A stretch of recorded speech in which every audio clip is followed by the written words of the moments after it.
Oui, j'ai craqué le code des teasers d'Avengers Doomsday. Depuis quelques semaines, je scrute les teasers de Doomsday image par image, et je ne suis pas le seul, mais pendant qu'on regardait ce qu'il y avait dans les images, Marvel faisait, je pense, autre chose, et ce code, je l'ai compris. Le jour de la sortie du teaser 4 de Doomsday, les frères Russo ont posté ce message très énigmatique. Ce ne sont pas des teasers, ce sont des indices, regardez attentivement. Pour Doomsday et le retour des frères Russo qui sont fous d'easter egg, quand Marvel Studios affiche en grand, noir sur blanc, Doomsday is coming, avec un compte à rebours en mois, jour, heure, minute et seconde, ce n'est pas simplement du marketing. À quoi servent ces codes étranges qui apparaissent dans les teasers juste ici?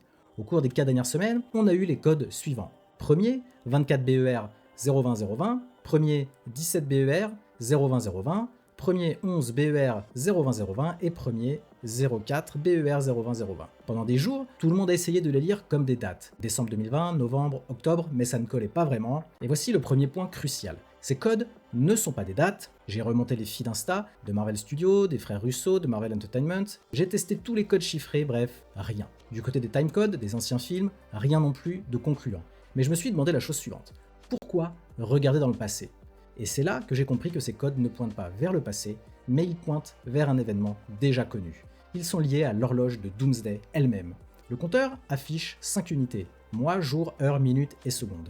Et les nombres qui reviennent dans les codes, 24, 17, 11 et 04, sont exactement les valeurs qu'on voit apparaître dans la colonne des jours au moment où chaque teaser est publié. Et c'est là que ça devient intéressant. Marvel Studios ne compte pas les mois comme nous. Il ne résonne pas en janvier, février, mars, il résonne pour ce code en bloc de 28 jours, 4 semaines, une unité fixe, parfait pour un calcul. Donc, quand le code commence par premier, il faut lire comme un mois restant, soit 28 jours.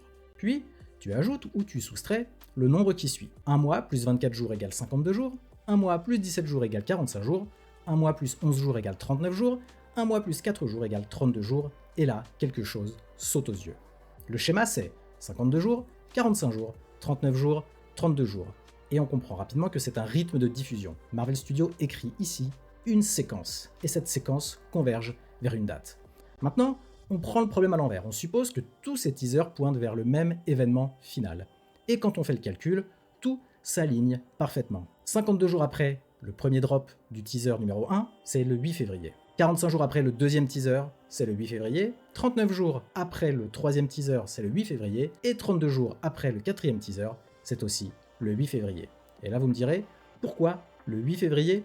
Eh bien parce que c'est la date de la sortie de la bande-annonce d'Avengers Doomsday et que c'est une date super logique pour le marketing de Marvel Studios. C'est une date mondiale, un événement médiatique massif. C'est le Super Bowl, le dimanche 8 février 2026.